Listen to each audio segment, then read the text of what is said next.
If you have come hoping for a celestial trumpet, you will be tempted to judge your prayer life as failure. Many of you, sincere and steadfast, have asked, Lord, speak, and then heard only the echo of your own planning. You have searched the sky for a handwriting of fire and have not seen it, and so the heart concludes, perhaps I am not spiritual enough. Beloved, that is not the truth. The truth is that the Spirit is seldom loud. It is clear in its quietness. And after the fire, a still small voice, 1 Kings 19:12. Guidance is not withheld. We are merely listening in the wrong register. We have been trained by the world to honor thunder announcements, excitements, urgencies. But our Master stood in the hush and said, My sheep hear my voice, and I know them, and they follow me. John 10:27. Notice, he did not say, they strain, and I shout. He said, hear and follow. That hearing is born, not of frenzy, but of peace. Be still and know that I am God. Psalm 46:10. So, before we make a further word, let us set the posture of this hour. Father, this is thy message. We are not here for personality, but for thy presence made known within us. Our students have not come to hear a man, they have come to hear God. If there be any good to be done, the Father within doeth the works. Now let me name the pain plainly so it may lose its power in the naming. You have prayed for a voice and discovered only your own thoughts, familiar, anxious, persuasive, and because they wear your tone and use your vocabulary, you suppose you are unguided. But hear me gently and believe me firmly, the Christ does not compete with your mental noise. The Christ waits and governs. The presence speaks in the language of peace, in the grace of restraint, and in the simplicity of a directive that needs no embroidery. Wait, go, give, be still. In quietness and in confidence shall be your strength, Isaiah. Sanshabi Shawu. Such words are not exciting to the senses. They are sovereign to the soul. What then have we expected? Signs in the heavens, a prophecy from across the sea, a vision to lift us off our feet. And what did the Lord give Elijah? Not in the wind, nor in the earthquake, nor in the fire, only the whisper that requires a bowed head to receive. If you are waiting for thunder, you will miss the still small voice, not because God is silent, but because our ears are tuned to storms. Retune them. How? Begin by exchanging expectancy of spectacle for assurance of promise. Thou wilt keep him in perfect peace, whose mind is stayed on thee. Isaiah 26:3. This is not for the few. This is for the one who stays, who lets the mind rest upon God as upon a rock. This promise is a present tense government. Accept it. Do you see the shift from grasping after a sign to yielding to a certainty? From make a noise for me, Lord, to rule me with thy peace. The kingdom of God is within you, Luke 17:21. It is not a rare wind that visits some night of revival. It is the indwelling Christ, the doer of your life, when you cease from your works long enough to know. Not by might, nor by power, but by my Spirit, saith the Lord. Zechariah 4:6. Therefore we will no longer accuse ourselves in the silence. We will receive the silence as the sanctuary where the voice is recognized by its quality, not its volume by its fruit, not its fireworks. Let us make this simple consent now, and let it be our orientation for the path ahead. Father, I renounce the fascination with thunder. I accept thy quiet government. Thy grace is my sufficiency in all things. Govern me by peace, restrain me by peace, direct me by peace.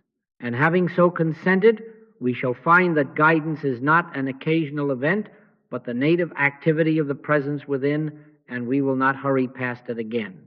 Having given our consent to quiet government, let us be honest about the first obstruction we are still doing while trying to hear. We set the machinery of mind in motion, calculating, arguing our case, weighing outcomes, and then we say, Lord, speak. And the heavens seem brass, not because God withholds, but because we have filled the chamber with our own voice. Our Master did not hide this truth. I can of mine own self do nothing, John 5:30. When I rush, when I insist, when I must be the architect and the builder and the foreman too, it is as if I were going to do something of myself. And when I do that, I am not listening. The first mistake, then, is subtle. We try to add divine confirmation to a human initiative already in motion. We draft the letter, compose the speech, decide the journey, and then hurry a prayer like a signature at the bottom. Beloved, that is not hearing, that is seeking a benediction upon self-will. The Father that dwelleth in me, he doeth the works, John 14:10. Do you hear it? Doeth. Not approves after the fact, but doeth. There is a world of difference between asking God to endorse our plan and consenting that the Father within be the doer from the first thought to the last footprint. Mental strain masquerades as spirituality and produces static that can sound very much like guidance. Anxiety speaks in your own tone of voice and says, hurry before the window closes. Analysis stacks columns of pros and cons and then crowns the taller column, God's will. Even prayer can be nothing but worry with pious words if it is, Lord, come bless what I already insist upon. Vain repetitions are of no value. Accept instead the living promise and rest in it. In all thy ways acknowledge him, and he shall direct thy paths, Proverbs 3-6. Acknowledge first, direct thereafter. The order is holy. What is the remedy? Not to force a revelation, but to yield to receptivity. Listening is not accomplished by multiplying sentences. True listening begins when words cease and willingness remains. Let this mind be in you, which was also in Christ Jesus. Philippians 2-5. Let. That is the key. Let the doer within do. Let the government be upon his shoulder. Let peace arbitrate. Be still and know that I am God. Psalm 46-10. Not be clever, not be hurried. Be still. And the knowing rises not as a trumpet, but as a certainty. I must confess, I have done the opposite more times than I care to count. Once, with schedules tight and invitations many, I set my itinerary by reason and accommodation. It looked so sensible I could have framed it. Then in the night, a gentle restraint. No, I argued. I explained to the silence how beneficial it would be for them, for me, for the work, and the more I argued, the less peace I had. At last, I surrendered my excellent plan. Peace returned like the tide. Days later, the door I had prized closed of itself, and a quieter door opened where fruit awaited. Believe me, the Father within knows the path. The human mind knows only its preferences. Do not fear the learning curve. Don't be afraid of mistakes and don't be afraid of failures. None of them are fatal. The shepherd does not discard a lamb for wandering. He gathers and guides. He restoreth my soul. He leadeth me beside the still waters. Psalm 23-3. If you take a step in presumption, you will know it by the loss of peace. If you wait in humility, you will know it by the return of quiet confidence. Correction is part of guidance. Course adjustments are love in motion. So make this inner agreement the rule before any act, any answer, any embarking. Father, I acknowledge thee first. I lay down my cleverness, my fear, my proving. I accept that I, of mine own self, can do nothing.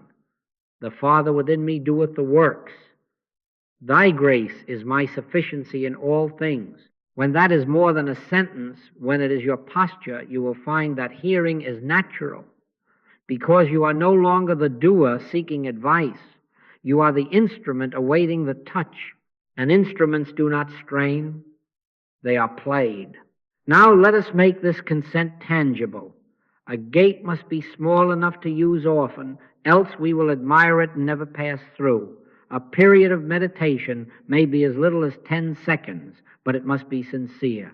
10 seconds that say, I am not the doer, I am the instrument. 10 seconds that acknowledge the presence before the machinery of mind begins to clatter. In all thy ways acknowledge him, and he shall direct thy paths. Proverbs 3-6. Acknowledge first. Direction follows. This is not magic. It is order. Here is the liturgy I commend to you. Before a call, before a decision, before a difficult conversation, pause. Do not rush past this. 10 seconds. Bow the inner head and whisper, Father, go thou before me.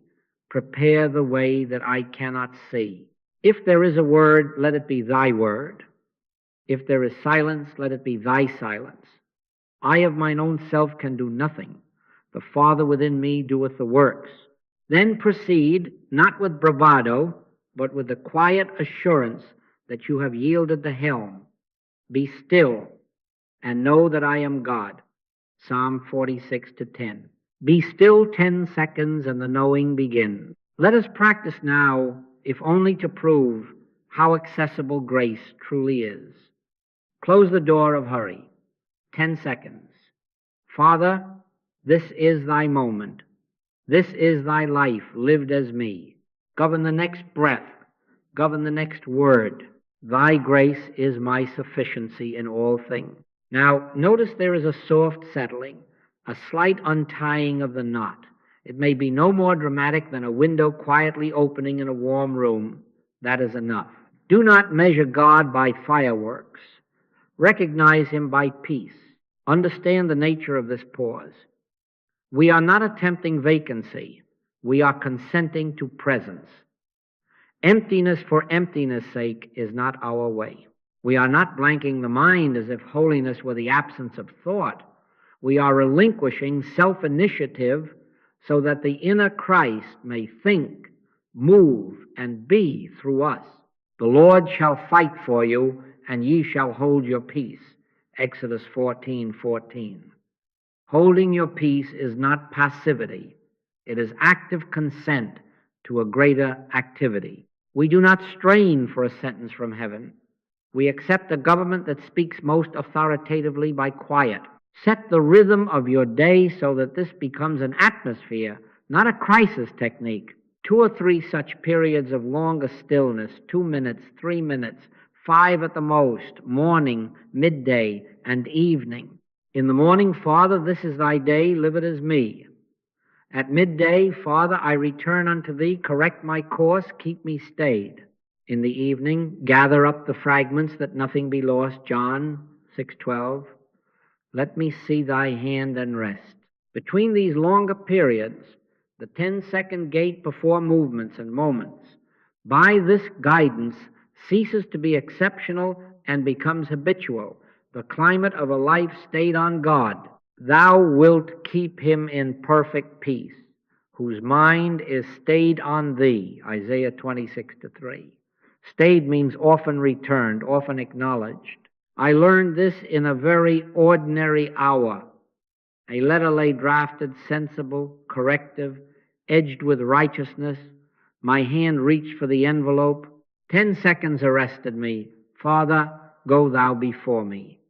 And with it came a restraint so gentle it might have been missed if I had been in a hurry. Wait. Bless and wait. I obeyed, though my reason pouted. Within 48 hours, the matter untied itself without a word from me.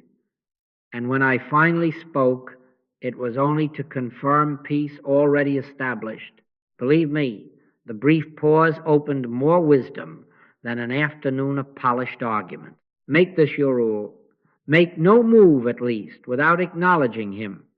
Do not count seconds. Count sincerity. 10 honest seconds will admit more divine influence than hours of anxious beseeching. When you pause thus, you are saying in the language heaven understands, not I, but Christ. Let him go before you into phone calls, doorways, spreadsheets, hospital rooms, and quiet kitchens. Enter his gates with thanksgiving, Psalm 100-4.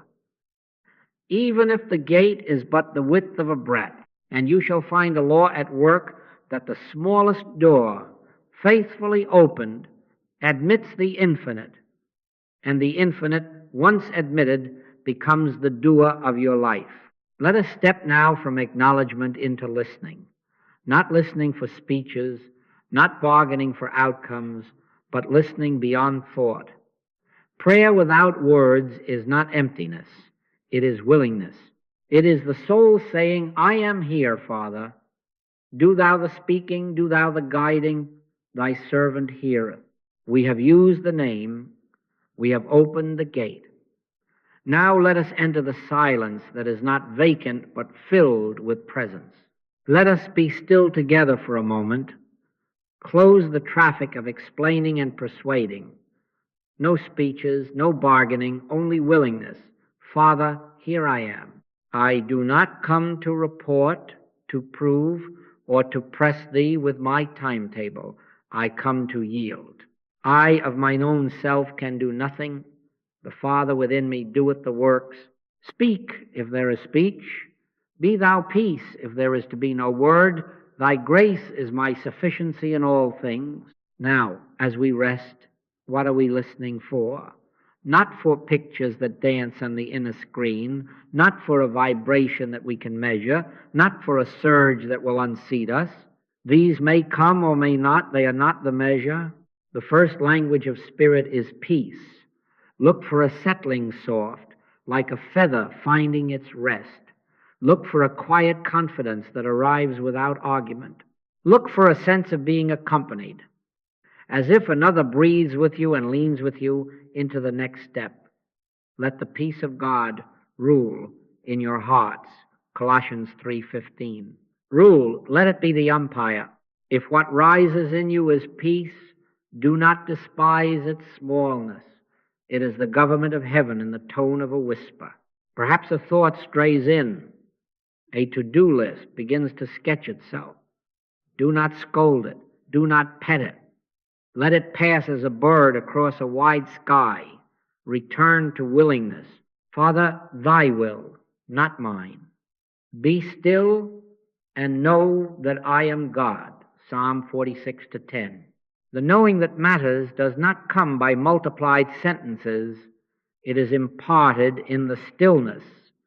Deep calleth unto deep. Psalm 42:7. Spirit recognizes spirit below the words, and in that recognition there is rest. You may say, but I feel nothing.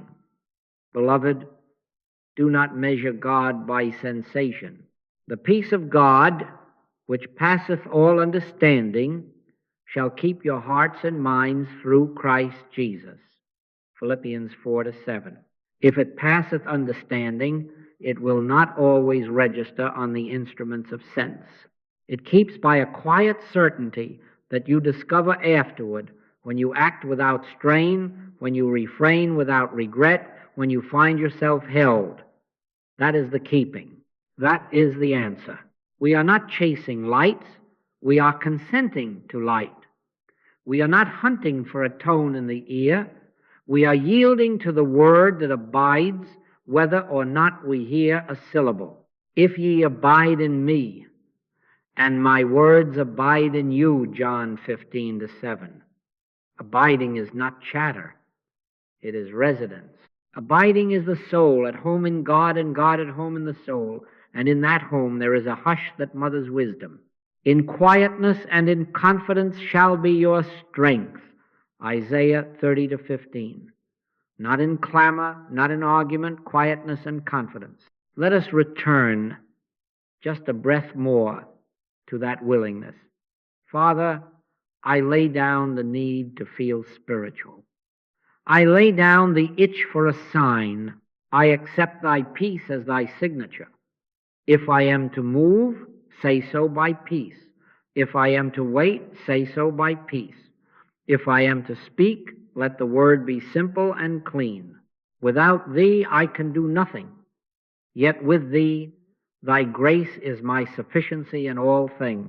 Govern my hearing by thy stillness. Govern my steps by thy quiet rule. When we rise from this silence, do not seek to analyze it. Do not say, was it enough? The shepherd knows how to lead. The lamb knows how to follow. The Lord shall fight for you, and ye shall hold your peace. Exodus 14:14. Holding your peace is your part. Fighting for you is his. Carry this into your next 10 seconds. Before the door, before the call, pause, and then beyond the pause, listen without words. You will discover that guidance matures in this climate, that restraint becomes blessed rather than burdensome, and that the presence which seemed far stands up within you as the doer. And in that day, you will not boast of what you have accomplished. You will quietly confess, I live, yet not I, Christ, is living my life. Now, in this atmosphere, let us speak plainly of how guidance actually arrives. Do not look for flourish. Look for signature. The Spirit's speech is most often threefold. First, peace that replaces pressure. Second, restraint that prevents harm. Third, a simple directive that is clean and unargued. God is not the author of confusion, but of peace. 1 Corinthians 14:33. Peace I leave with you, my peace I give unto you. John 14:27. When heaven would govern a moment, it does not send frenzy, it sends rule, and the rule is peace. What is this peace that replaces pressure? It is the sudden absence of the push. The deadline still exists on the calendar, the people still expect their answer, but the inner compulsion to hurry as if salvation depended upon your speed is gone. You find yourself breathing as one who is not alone. The mind quiets without your scolding it, the heart loosens its fist, the next step stands up simple. This peace does not shout, be bold, be brilliant, be first. It whispers, be true. It does not flatter. It frees. Its feel, gentle, yet firm, like a hand on the shoulder that steadies without forcing. Let the peace of God rule in your hearts. Colossians 3:15. Let it umpire. Let it call the ball fair or foul by an authority you do not have to manufacture. Then there is restraint that prevents harm. Guidance is as often a holy no as a yes. The Spirit sets a watch at the lip, a break at the wrist, a hush at the send button. Set a watch, O Lord, before my mouth. Keep the door of my lips, Psalm 141:3. You will know it not by guilt, but by a quiet check. Stop now. Do not answer in heat. Do not buy that to soothe fear. Do not step into that room today. Once I reached for a reply that would have dressed me in rightness. The pause admitted a tender authority. Wait. Bless and wait. That was not cowardice. It was government. Within a day the storm blew past without my words to feed it. The Lord shall fight for you, and ye shall hold your peace. Exodus 14:14. Holding your peace is guidance. It is obedience to restraint. Finally, the simple directive that is clean and unargued. It comes stripped of drama. Call her. Leave 10 minutes earlier. Take the low seat. Pay the bill quietly. Apologize now. Give the coat. It does not build a stage for you. It opens a path for love. The wisdom that is from above is first pure, then peaceable, gentle, and easy to be entreated. James 3:17. Note the sequence: pure, then peaceable. The directive is morally simple, and its simplicity carries peace. It is not a maze, it is a door. You will not need to bargain with it. You will know you ought, and you can, because the counterfeit also whispers, ask your questions. Is this urging anxious, or is it steady? Is it personal ambition, or is it impersonal rightness? Does it flatter me, or does it free me to be small and true? Does it multiply complications, or does it simplify the next faithful step? Is it driven by the fear of missing out, or is it borne by the confidence that thou wilt keep him in perfect peace, whose mind is stayed on thee? Isaiah 26:3. God's ways are ways of pleasantness, and all her paths are peace. Proverbs 3:17. Not ease to the senses, but pleasantness to the conscience, a rightness without thorn. Here is the practical test. The Spirit bears its own fruit. The fruit of the Spirit is love, joy, peace, long-suffering, gentleness, goodness, faith, meekness, temperance. Galatians 5:22-23. If the guidance you think you have leads you into greater love, actual love, expressed, into integrity, clean hands, and a clear word, into freedom from fear. For God hath not given us the spirit of fear, but of power and of love and of a sound mind, 2 Timothy 1-7. Then it wears his signature.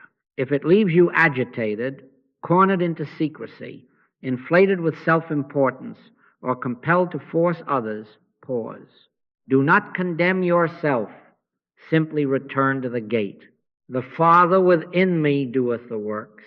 I do not have to do panic. Let us be very simple, because truth is generous. Make your 10-second acknowledgement, and then look for one of 3 arrivals. The peace that replaces pressure, the restraint that prevents harm, or the simple directive that requires no embroidery. Yield to whichever comes. If peace comes, walk in it. If restraint comes, honor it. If the directive comes, obey it without fuss. In this you will taste the habit of heaven, and you will discover that guidance is not an extraordinary visitation, but the ordinary governance of the indwelling Christ. Thy grace is my sufficiency in all things. Let peace rule. Let restraint guard. Let the simple word be enough. And as this becomes your way, you will find the word itself rising in you as promise and climate, training your ear to know the shepherd when he speaks. Let us lay the foundation under this peace so that it may become our climate and not our occasional weather. Scripture is not an ornament we hang upon the wall of the mind. It is bread for the day. Man shall not live by bread alone, but by every word that proceedeth out of the mouth of God. Matthew 4:4. Proceedeth present tense. The word is not a relic. It is proceeding even now. Vain repetition is of no value. We do not chant verses to bend God to our will. We receive promises as present government, and that reception gives us an inner confidence. It tunes the ear. I counsel you very simply. Do not attempt to stock your shelves with 100 texts. Take 2 or 3 promises and live with them until they become your atmosphere. Keep a red-letter edition of the New Testament at your chair. Sit with the Master's words, not as a scholar, but as a son or daughter gathering bread. In the morning, choose your daily bread. At midday, taste it again. In the evening, give thanks that it kept you. When the noise of thought rises, you are not to outshout it. You are to rest upon a promise until the noise forgets its argument. Consider this as your beginning set of companions. Thou wilt keep him in perfect peace, whose mind is stayed on thee. Isaiah 26:3. This is not poetry for the wall. It is a covenant for the hour. Stayed means turned and returned again and again until the mind learns its seat. When you pause your 10 seconds, let this promise be your chair. Do not repeat it to force peace, accept it to receive peace. The shepherd is not made to speak by your insistence. The ear is made ready by your staying. Next, my grace is sufficient for thee, for my strength is made perfect in weakness. 2 Corinthians 12-9. Sufficient means enough for this exact moment and no less. When inadequacy appears, and it will, do not rouse up your bravery, bow to sufficiency. Thy grace is my sufficiency in all things. In that bow, pressure breaks, and the directive that is pure and peaceable has room to arrive. We are not inflating ourselves to meet the hour. We are admitting the indwelling Christ to do the hour as us. Then, I will never leave thee nor forsake thee, Hebrews 13:5. There are corridors where you will walk and feel utterly alone. The senses will report. No one sees. No one helps. Do not debate the senses. Rest in the promise. Never means never. Companionship, not sensation, keeps you under that companionship. You will discover that the quiet no to haste and the clean yes to love speak more distinctly. And hear our Master. If ye abide in me, and my words abide in you, John 15:7. Abiding is not scholarship. It is residence. It is inner companionship carried through the day until the shepherd's tone becomes familiar. How does a mother know her child's cry in a crowded station? She has abided with that tone until her ear is shaped to it. In the same way, the word, received as promise, becomes the tuning fork in the soul. When another sound arises, urgent, proud, flattering, the heart knows, that is not my shepherd. Do not use these promises as levers to pry an answer out of heaven. Use them as windows to admit heaven's climate. Between your longer periods of stillness, let a single phrase be the porch you stand upon. Stayed on thee. Sufficient grace, never forsaken. Let the peace of God rule in your heart, Colossians 3:15. Rule as an umpire whose call you trust. If a thought violates the rule of peace, you need not prosecute it. Simply return to the promise and allow the umpire to speak. I tell you a small testimony because God teaches us in the ordinary. Once, in a cramped hour of travel, commitments stacked and messages waiting, the soul was tempted to make 100 hurried decisions. I sat, closed the case of my cleverness, and rested upon one word, sufficient. My grace is sufficient for thee. The push ceased. Out of the hush came a single directive. One call, then wait. I obeyed. That one call untied the knot more than 5 would have. And the fruit? Peace, simplicity, and a path without thorns. Begin tonight. Choose your companion. Write one promise upon a card. Put it where your hand will find it. Kitchen sink, dashboard, desk. Do not strain to feel holy. Let the promise feel you. Say it not to perform, but to consent. In the 10-second gate, lay your mind upon it as upon a rock. The word received as promise becomes your inner climate, and in that climate guidance is not rare, it is natural. My sheep hear my voice, John 10:27, not because they are loud listeners, but because they have lived in the pasture of his word long enough to know its music. There is a further turn, and it is the heart of the matter. We do not seek messages so that we may run better. We surrender running so that life may live us. Our Master gave us the sentence that ends the long fatigue. The Father that dwelleth in me, he doeth the works. John 14:10. Hear it as present governance. Not the Father approves my works, but he doeth. When the word becomes your climate, this is the revelation that comes with the clarity of noon. Guidance is not an accessory to self-will. It is the replacement of self-will. It is no longer guide me while I go, but live thy life as me. Paul put it where no theologian can improve it. I am crucified with Christ. Nevertheless I live, yet not I. But Christ liveth in me, and the life which I now live in the flesh, I live by the faith of the Son of God. Galatians 2:20. Yet not I. Do you feel the relief in that? All the straining to be clever enough, good enough, fast enough, released into another's sufficiency. Not that we are sufficient of ourselves to think anything as of ourselves, but our sufficiency is of God. 2 Corinthians 3-5. For it is God which worketh in you both to will and to do of his good pleasure. Philippians 2:13. To will and to do. Even the willing changes hands. You may say quietly, because the fear is tender. If I yield like this, will I vanish? Will I lose my color, my voice? No, beloved, you lose only bondage. He that loseth his life for my sake shall find it. Matthew 10:39. The self you surrender is the anxious strategist, the frightened proprietor, the one who must get and prove. The self you find is your true individuality, freed, clarified, employed by love. Where the Spirit of the Lord is, there is not erasure, there is liberty. 2 Corinthians 3:17. The violin does not lose itself under a master, it becomes itself. Its tone is more itself when it is not trying to play itself. So you, under the government of the Prince of Peace, his yoke is easy and his burden is light. Matthew 11:30. Your gifts do not die. They are redeemed from vanity and timed by wisdom. How do we practice this exchange?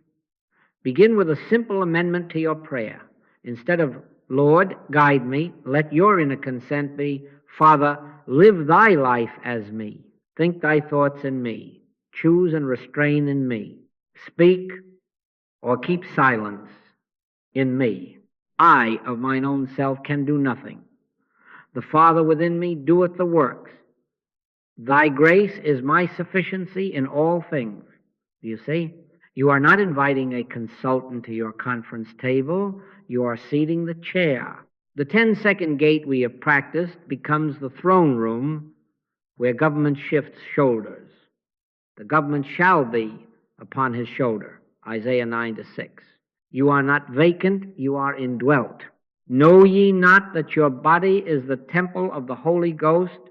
1 Corinthians 6:19. Let the temple be used by its owner. And then obedience, quiet, unadvertised, becomes the evidence. Be ye doers of the word, and not hearers only. James 1:22. If ye know these things, happy are ye if ye do them. John 13:17. The true hearing is not proved by how beautifully you can report an impression. It is proved when, at the small directive or gentle restraint, you obey without fuss. The tree is known by its fruit, not by its thunder. I remember a morning in which my plan was stacked. 3 appointments, a deadline, a tidy map. In the pause came a word without embroidery. Cancel the second. Go by the hospital. It contradicted the tidy map. I obeyed. Without bulletin, without a speech about sacrifice. A single visit knit together 2 lives and unraveled a knot that would have cost weeks. And the rest of the day, it reordered itself as if an unseen hand had already been arranging it. That is what it is to have the Father do the works. Make this your inner rule. Make no move without offering the doership. Not I, but Christ. When you sit to write, let him be the sentence. When you rise to speak, let him be the tone. When you reach for the wallet or the apology, let him be the generosity and the humility. If there is no word, hold your peace and let him be your restraint. If there is a word, let it be pure and peaceable. In this, guidance grows transparent because the one who needs to be dazzled has stepped aside. You will find yourself saying, not as a motto, but as a discovered fact, I live, yet not I. The Father within me doeth all things, and because his grace is your sufficiency, your days cease to be projects. You push uphill, they become a life he is living as you, quietly, fruitfully, and free. Beloved, there is a way to know if the step before you is of God or of your own anxious brilliance. It is not the shiver in the spine, nor the size of the applause. It is fruit. By their fruits ye shall know them. Matthew 7:20.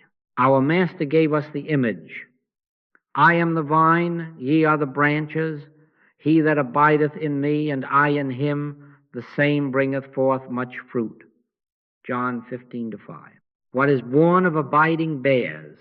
What is born of self-push withereth. If a man abide not in me, he is cast forth as a branch and is withered, John 15:6. The test is not fireworks. The test is whether life flows. Let us make it very simple and very workable. When a decision comes, do not lunge. Pause. Acknowledge presence. Father, thou art the doer. Thy grace is my sufficiency. Listen without bargaining. Then take the smallest right step you can see. Not the whole plan, just the first clean movement, a call, a word, a weight, an offering. Then watch the fruit. This is our practice. Pause, acknowledge, presence, listen, take the smallest right step, watch the fruit. Thy word is a lamp unto my feet and a light unto my path, Psalm 119 to 105. A lamp unto my feet, not a floodlight for the next 10 miles. Guidance is progressive. Heaven gives bread for the day, not a warehouse for the year. Give us this day our daily bread, Matthew 6:11. Now the two tests. First, the wither test. After your pause and your willingness, let the proposal sit in the light. If, when you lay it upon a promise and return to peace, the urgency drains away, the glamour fades, the reasons grow thorny, and you find you must argue yourself back into it, beloved, let it wither. Branches not abiding demand whip and wire to stand upright. They do not carry their own sap. Watch for these signs. Secrecy, strain, haste, a need to manipulate others to make it work, a sour aftertaste in the conscience. The blessing of the Lord, it maketh rich, and he addeth no sorrow with it, Proverbs 10:22. If sorrow and scramble must be stapled on to keep it alive, it likely sprang from self-effort, and self-effort is weary soil. Second, the fruit test. When a step is born of abiding, even a small step, look for the early fruit. Peace in the heart, simplicity in the path, love expressing itself without advertisement, a right timing that seems to precede you. Doors do not fly off their hinges, but they open without your pounding. Helpers you did not draft appear. The conscience feels clean, and the step frees you to be small and true. The fruit of the Spirit is love, joy, peace, long-suffering, gentleness, goodness, faith. Galatians 5:22. You may still be challenged. Do not confuse ease to the senses with the ease of yoke, but you will find that the yoke fits. Her ways are ways of pleasantness, and all her paths are peace. Proverbs 3:17. I offer a quiet story. 2 invitations came in a week. One glittered large hall, big names, a promise of reach. The other was a handful in a small town, no lights, no program, only a need. I paused at the gate. Father, thou art the doer. The first thrilled the mind. The second steadied the heart. I took the smallest right step. I wrote a simple yes to the handful and placed the other in the wither test. By morning its shine was gone, and with it the pressure. In the town with no lights, one soul found the shepherd, and out of that one came fruit in families I had never met. Months later, provision followed without invoicing, and doors opened in places the bright hall could never have reached. Fruit, not fuss. The vine had supplied its own sap. Do not make a god of your accuracy. If you miss it, and sometimes you will, do not condemn yourself. Don't be afraid of mistakes, and don't be afraid of failures. None of them are fatal. Return to the gate. Acknowledge anew, I of mine own self can do nothing. The Father within me doeth the works. The presence does not withdraw because you stumbled. I will never leave thee nor forsake thee, Hebrews 13:5. Often, even your misstep is purged into wisdom. Every branch that beareth fruit, he purgeth it, that it may bring forth more fruit. John 15:2. Let the purging be instruction, not indictment. Therefore, when next you stand at a threshold, do not hunt for thunder. Pause. Or for the doership. Listen. Take the smallest clean step. Then ask your two questions. Does it wither or does it bear? If it withers in the light, bless and release it. If it bears even in bud, walk on quietly. Commit thy way unto the Lord. Trust also in him, and he shall bring it to pass. Psalm 37:5. He shall bring it to pass, not you by strain, but he by sap. And as you live this way, you will discover that the Spirit confirms itself through fruit, not through excitement, and the life you live becomes a vineyard tended from within by the vine himself. Let me give you a pattern you may recognize in your own days, not as spectacle, but as the ordinary government of heaven. It begins with a pause, 10 seconds, a simple offering of doership. Father, thy will, thy timing, thy grace is my sufficiency. Then, against the momentum of your tidy map, there comes a peaceful contradiction. Not now, go later, take the long way, do not send, call first, wait one day. It is unreasonable to the mind, yet it rests easy upon the heart. The mind says, you will lose if you do not move. The heart answers with no argument, only a settled yes to the restraint or the change. In quietness and in confidence shall be your strength. Isaiah 30:15. Strength not in the cleverness of the plan, but in the consent. Once, after a late meeting, the sensible thing was to clear the inbox before sleep, urgent messages, international clocks, the fear that delay would cost relationships. My hand was on the keys when the inner umpire ruled softly, do not send in weariness. Sleep, answer in the morning. The mind protested. You will seem negligent. Yet the peace did not argue. It simply remained. I consented. In the morning, two of those correspondences had shifted. One apologized for harsh words sent in haste. The other withdrew a demand that would have entangled 5 more hours. A third I answered freshly, and it opened a door not on my schedule. Trust in the Lord with all thine heart, and lean not unto thine own understanding, and he shall direct thy paths. Proverbs 3:5-6. He shall direct not the tired mind scribbling apologies through the night, but the presence arranging paths as we sleep. Father, this was thy doing, I only consented. Another time, there was a journey, tight connections, a lecture at the far end, and what all planners call the sensible route. On the curb, bag in hand, I paused. The whisper was not glamorous. Take the earlier train. Arrive too soon. It would scramble a kindly host and inconvenience a driver. The mind said, be reasonable. Do not trouble anyone. The heart rested in the simple directive. I telephoned, apologized for the change, and went early. Midway, the sensible route suffered a failure. Others were stranded. Our car, by inconvenient timing, slipped past the knot. We arrived unrushed, the hall filled.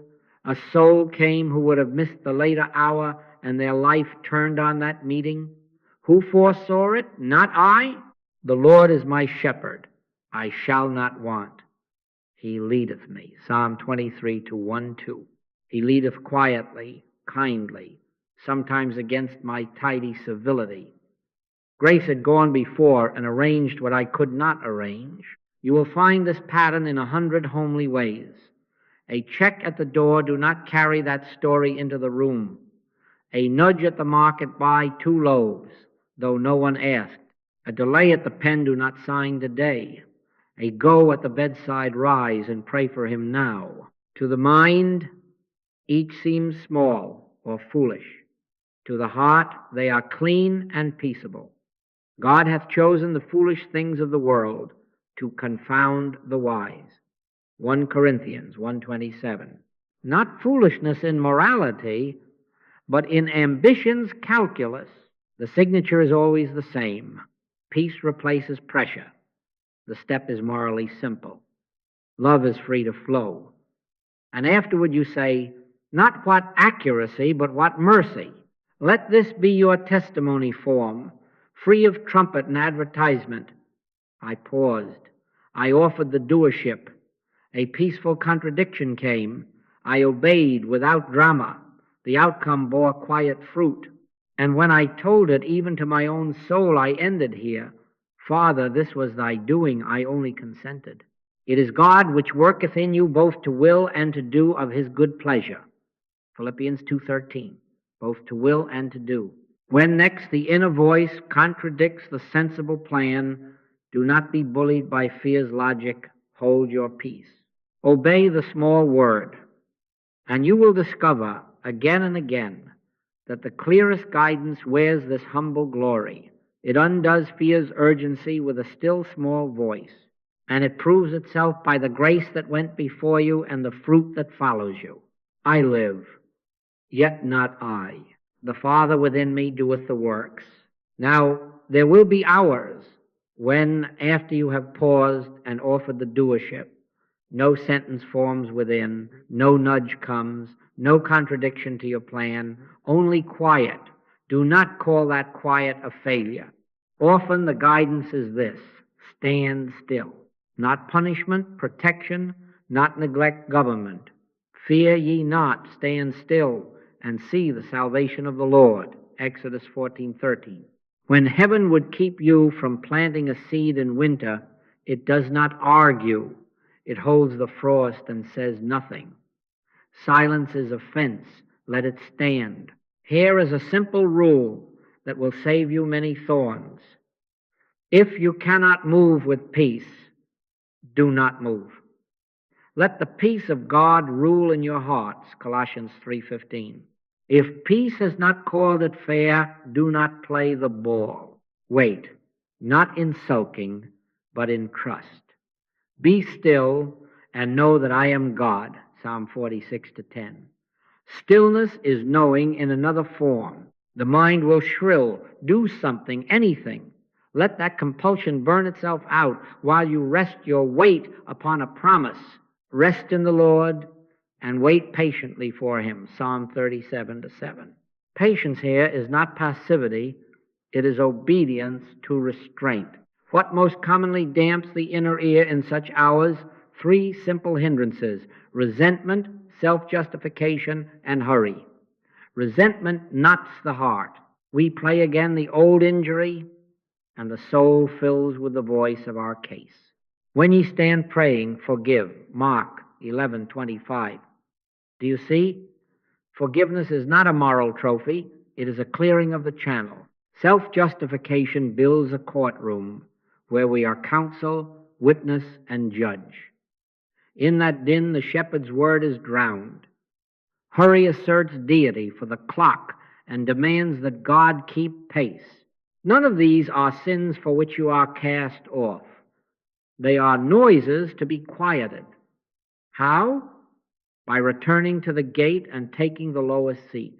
Practice it now in memory, and later in the hour itself. Pause. Acknowledge. Father, thou art the doer. I of mine own self can do nothing. Thy grace is my sufficiency. Then, if nothing comes, do not poke heaven. Check the heart. Is there anyone I need to bless? Any case I am rehearsing? Any plan I am defending to myself? If so, release it simply. Say a small word without artistry. I forgive. I lay down my case. I withdraw my outline. If thou bring thy gift to the altar, and there rememberest that thy brother hath aught against thee, first be reconciled to thy brother. Matthew 5:23-24. Reconciliation may be a call, or it may be a blessing in secret. Either clears the path. Then wait. Set the matter aside for an hour or for the day, and tend to the next humble duty that does not require a decision. Wash the dish, answer the simple note, take the walk, bless the neighbor.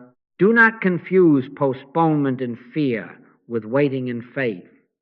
Postponement frets and peaks at the clock, waiting rests and commits. It is good that a man should both hope and quietly wait for the salvation of the Lord. Lamentations 3:26.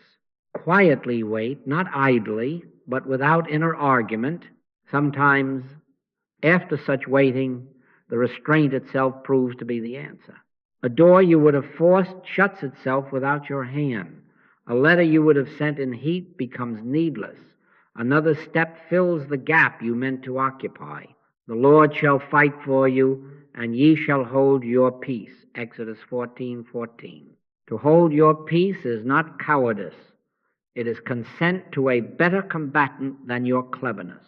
At other times, out of the quiet, a single clean directive will emerge without embroidery. Now write, now call, and you will find it wears the sign of peace. Let me give you the prayer that serves me in such silences, and you may keep it for your own.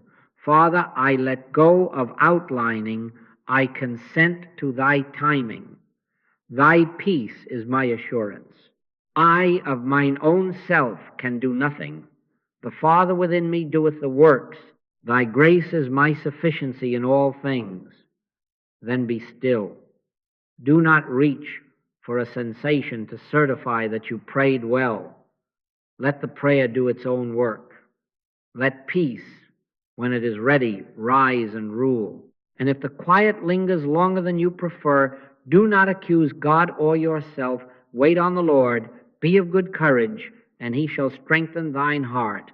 Psalm 27:14. Strengthen thine heart. How? By breaking the addiction to pressure and teaching you that not hearing is guidance when the instruction is wait. To move without the umpire's call is to choose thorns. To wait under his rule is to be kept. Stand still, beloved, until peace speaks. When it speaks, obey quietly, and you will learn far more quickly than by many words that heaven's silence is not absence but governance, and that it is safer to be still with God than to be busy without him.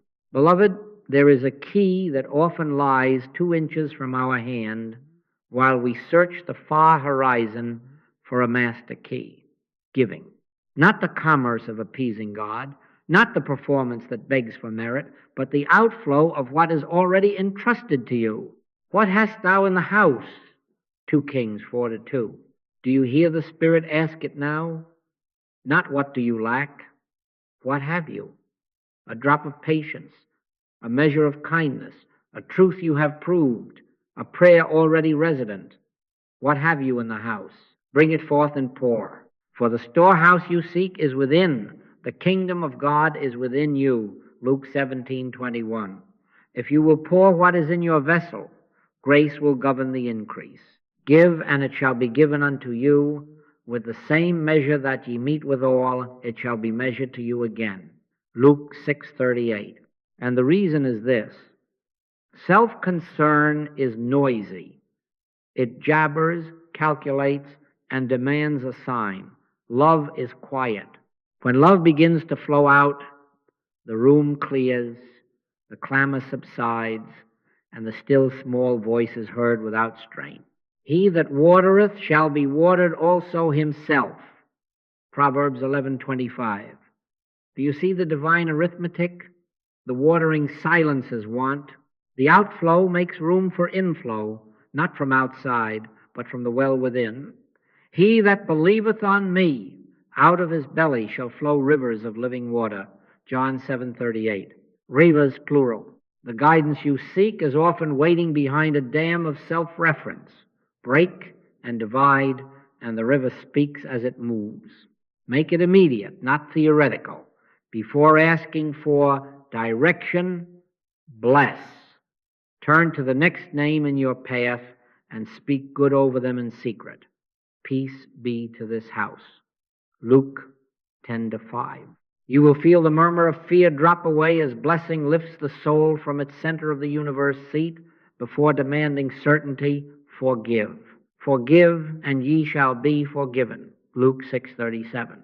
Say it simply, without ceremony. I release him. I release myself. In that release, the inner courtroom empties, and the shepherd's tone becomes audible again. Before seeking supply, let something flow out: time, attention, a coin, a kindness that costs you secrecy. Freely ye have received, freely give. Matthew 10-8. Do not wait for much, start with little. What have you in the house?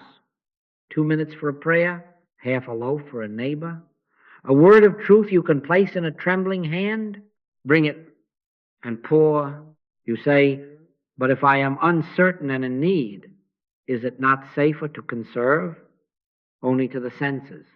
In the spirit, safety is in flow. The disciple who clutches hears his own fingers creak.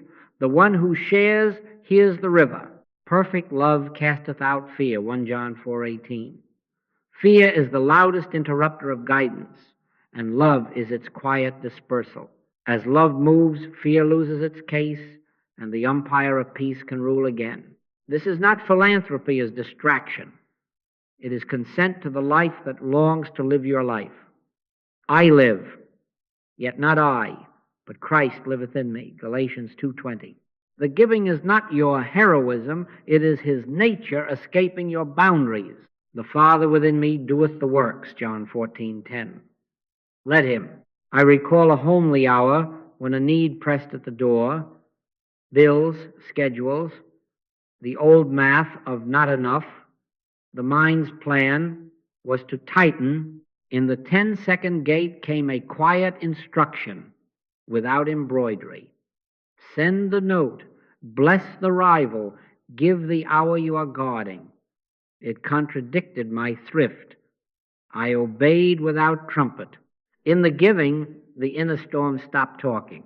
By evening, 2 calls arrived, unasked, that untied the knot, and one apology I had not earned softened a corridor that had been closed. Fruit, not fuss. I learned again that the path cleared not by my clamoring for clarity, but by consenting to love's outflow. Try it now, undramatically. Choose one soul and bless them before you ask for your answer. Choose one old resentment and forgive it before you demand your sign. Choose one small gift and let it leave your hand before you pray for provision. Then listen not for thunder, but for the peace that follows love's step. Let the peace of God rule in your hearts, Colossians 3:15. As the heart gives, the ear opens. Guidance grows clear because the listener has moved from grasping to consenting, from getting to giving. And you will find that as you pour the little oil, vessels appear, and the voice is no longer rare. Thy grace is my sufficiency in all things, sufficiency to love and in loving to hear. Let us gather these threads into a rule of life so simple that a child could keep it, and so steady that a saint would not outgrow it. 3 pauses, 1 promise, and 1 act of quiet obedience. This is not a vow to impress heaven. It is a trellis for the vine. The pauses are small gates. The promise is your climate. The act is love's footstep. Do not make it grand, make it faithful. First, the 3 pauses. Set 1 at the threshold of morning, 1 in the middle of your day, 1 before you close your door at night. They may be as little as 10 seconds, or 2 or 3 or 5 minutes if grace holds you. At waking, before the feet contend with the ground, let the soul say, Father, this is thy day.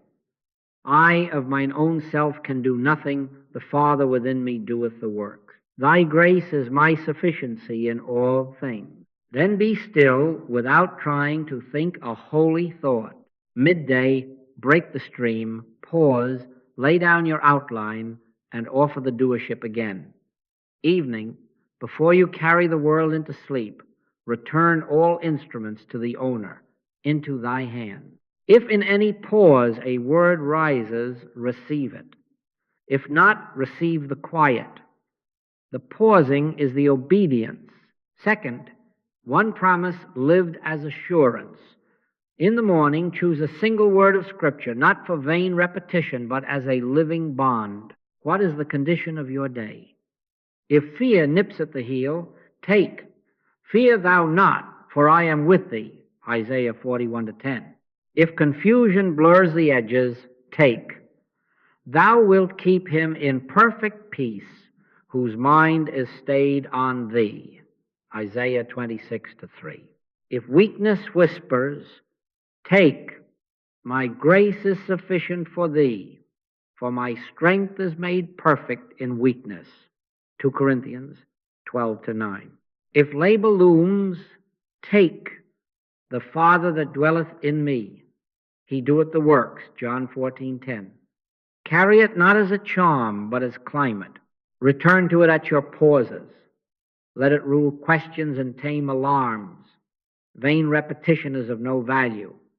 Accept it as promise, and it will give you an inner confidence. Third, one act of quiet obedience.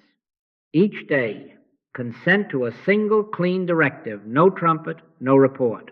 It may be a call of reconciliation, a hidden gift, a restraint when your tongue burns to win, a visit off your map, a yes to the inconvenient kindness, or it may be a holy not now. The measure is not size, but peace and simplicity. Be ye doers of the word, and not hearers only. James 1:22. This one act becomes the day's amen. It seals hearing with doing and lets love flow out. Nothing must come to you. Everything must flow out from you. What have you in the house? Bring it and pour. Now, a word about teachers and methods. We have no organization. We have no memberships. You won't need me, and you must not need me. If you keep this simple rule, pause, promise, obedience, you will be living in and through God the rest of your days. The red letters will be your counselor. The presence within will be your guide. I am not the source. I am a fellow traveler pointing to your own inner shrine. Know ye not that ye are the temple of God? 1 Corinthians 3:16. Enter it and meet your teacher there. And do not expect that devotion will make the path dramatic or easy. There are no easy paths. There is a faithful one. The fruit will be peace, restraint, and right timing. The price is consistency, not intensity. Do not try to win this in a weekend blaze. Receive it in daily bread. Miss a day. Return without penance. Don't be afraid of mistakes, and don't be afraid of failures. None of them are fatal. The pauses will gather you. The promise will steady you. The obedience will keep the channel open. Let us close where we began, in confidence not of ourselves, but of the indwelling. Thou wilt keep him in perfect peace, whose mind is stayed on thee. Thy grace is my sufficiency in all things. I of mine own self can do nothing. The Father within me doeth the works. Father, take this little rule and breathe in it thy great life. 3 pauses, 1 promise, 1 quiet. Yes, we consent. Lead on in peace. And let our days become a liturgy in which the doer is Christ and the fruit is love.